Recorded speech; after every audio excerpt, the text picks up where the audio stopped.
Atletico Madrid are the most confusing team in all of Europe. Meanwhile, the Super League project is officially over. Set Piece FC's title hopes take a hit via a set piece, and Ange Postecoglou brutally calls out Tottenham. This is DMAC Daily. This club makes no sense to me. Atletico Madrid, the type of team to beat Real Betis away 5-0 in the cup midweek and then lose 1-0 at home to them on the weekend. The type of team to chronically underperform in La Liga and take an L against Bodo Glimt in the Champions League, yet simultaneously hand both Barcelona and Madrid their biggest defeats of 25-26. The type of team that's only gone backwards since last winning the title in 2021, despite comfortably investing more than any other Spanish club on transfer fees in the 5 years that have followed. Just a contradiction of a football club. Like, Simeone's side nowadays are either terrible or exceptional, and in today's case, they were the latter against a helpless Barcelona side. Atleti played them off the park, completely nullifying Yamal's threat, which rarely happens nowadays. This was just vintage Atleti, 4-4-2, Koke still running the show in midfield alongside a workhorse like Llorente, collectively exploiting the space of that dreaded high line. Lookman and Alvarez causing all sorts of havoc. The Argentine is also emblematic of what Atleti are in 2026. We know how good of a footballer he is, a World Cup winner, a treble winner at City, Atleti's talisman and one of Europe's premium strikers, yet he'd also just gone 2 months without scoring a goal. So it's very difficult of me to effectively analyze him or this club in general, because today was phenomenal, but I wouldn't be surprised to see Atleti drop points on Sunday. I wouldn't be surprised to see them bow out of the UCL against Club Brugge, and even crazier, I'm not ruling out the most absurd of remontadas at the Camp Nou in March. Anything is possible with this club. Focusing on Barcelona though, and it's the same old predicament that continues to haunt them. Granted, this club doesn't lose often, just 6 L's in 37 games, but in 5 of these games, that high line was directly responsible, and in 3 of those L's, they were completely obliterated. This tactical gamble cost them the UCL in 2025, and almost a full year later, it's deja vu. Sure, the pitch wasn't great today. Yes, the VAR debacle halted their momentum in the second half, but ultimately Hansi Flick has to implement a plan B of sort, because tactically adept teams have figured out the blueprint. Meanwhile, the European Super League project is officially over, and this time there is no ambiguity left. Real Madrid and UEFA have now announced an agreement of principles which will resolve all remaining legal disputes connected to the infamous breakaway project first launched in April 2021. Now, if you were living under a rock back then and were unaware, basically the original Super League was designed as a closed shop competition backed by 12 elite clubs across England, Spain, and Italy, intended to rival and potentially replace the Champions League. But the project collapsed almost instantly after a furious backlash from supporters, widespread protests, and threats of heavy sanctions from UEFA. While most clubs abandoned the idea within days, Real Madrid, Barcelona, and Juventus continued pushing forward, determined to challenge UEFA in the courts. That legal battle then gained traction in 2023 when the European Court of Justice ruled that UEFA and FIFA had breached EU competition law by threatening clubs and players who wanted to participate in this breakaway competition. Armed with that ruling, Real Madrid escalated the Super League project. In October 2025, the club launched a staggering 4.5 billion euro lawsuit against UEFA, demanding damages in lost revenue for the project that didn't go ahead. But now, after months of private negotiations, the situation has dramatically changed. UEFA, Real Madrid, and the European Football Clubs body, the EFC, have all agreed to work together, quote, in the best interests of European football. So this announcement essentially confirms that the legal dispute has been settled and that the project won't go ahead. Now, this isn't much of a surprise at this point. Juventus had already withdrawn from the project back in 2024, and after Barcelona formally pulled out only last week, Madrid were the only club still clinging onto this failed project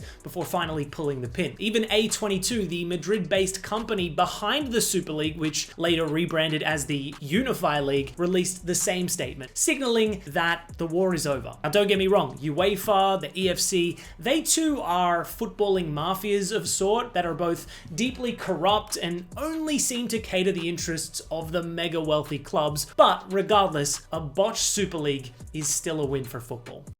Moving to the Premier League and let it all work out. Incredible scenes to grace my eyes. Arsenal, the set-piece monsters, held to a point away at Brentford. Their Achilles heel, Brentford's set-piece prowess. The long throw merchant, Stoke City 2.0, Delap 2.0 with Coyotes threat. This Brentford team is diabolically good. In the end, Arsenal were perhaps lucky to escape with a point. Granted, Martinelli could have won it late on, but on the overall balance of play, Brentford objectively created more. Now, I don't think it's panic stations just yet for the Gunners. They've still got a 4-point buffer over City, and Brentford are a damn good team after all. I could easily see them qualifying for Europe this season. However, every time Arsenal drop points, that lingering fear re-emerges that it could all soon unravel. 3 successive campaigns now finishing in second place, so until they actually get over the line, nothing is guaranteed. I think Rice had a pretty rational take to ease the concern, saying, "We weren't naive coming into this game. They are a very good team. It might be a valuable point towards the end. Let's take the positives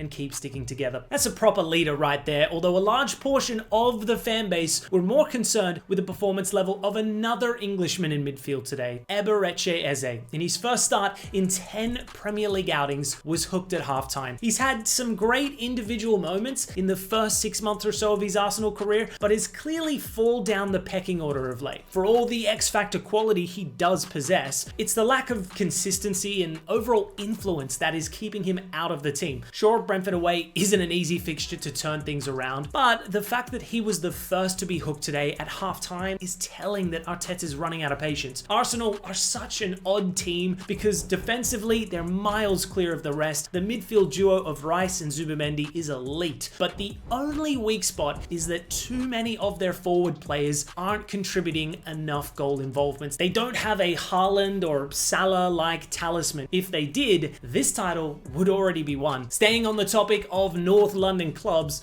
and what a glorious 24 hours or so it must have been for Ange Postecoglou, having overseen the sackings of both of his successors at Tottenham and then Nottingham Forest shortly after. In remarkable circumstances, he'd actually appear as a guest on the overlap immediately following Frank's dismissal being announced. But Ange's focus when speaking about Tottenham wasn't on the Dane. He had a separate bombshell to drop, stating that Tottenham are not a big club in reference to their spending habits. Now, at face value, this may sound like a bitter comment to make, but in reality, it's an uncomfortable truth about how Spurs operate, because on the surface, Tottenham look like a modern football superpower. They have one of the most impressive stadiums in Europe, elite training facilities, and a brand that should belong in the same conversation as the Premier League's giants. Walk through the club's corridors and you're surrounded by the slogan, "To dare is to do." Everything about the image screams ambition, right? But Postecoglou says the reality behind closed doors tells a very different story. He points to the summer after Spurs finished 5th in 2023-24, a season that should have been a launchpad moving forward. In his mind, that was the moment to strike. The blueprint was obvious. Sign established Premier League proven talent, the kind of players that immediately raise your level. Postecoglou went as far as literally name-dropping the exact profiles he wanted. Pedro Neto, Brian Mbeumo, Antoine Semenyo, Mark Guehi. But as we all know now, none of those names arrived. Instead, they only signed one experienced player in Dom Solanke, who, in fairness, Ange rated highly, and he did arrive for a club record fee,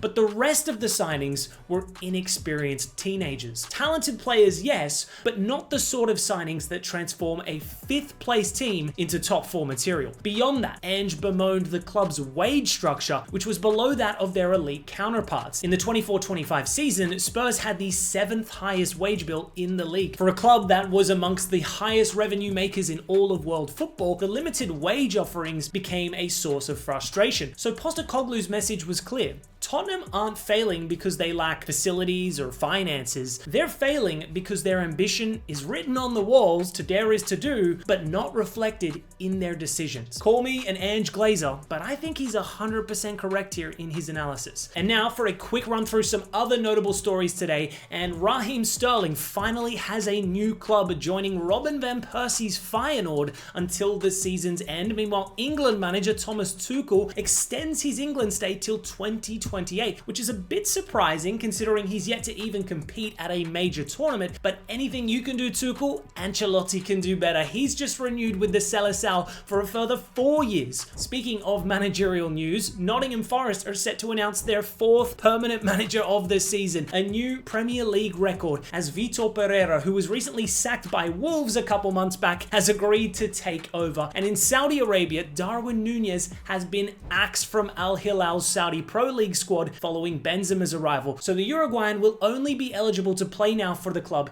in the Asian Champions League. Reminder, this club dropped 53 million euros on him 6 months ago, and now he's probably on his way out. They don't muck around in Saudi Arabia, do they? Anyways, guys, that's all for this week's DMAC Daily. Thanks as always for tuning in. I appreciate all the support, and I'll see you next time.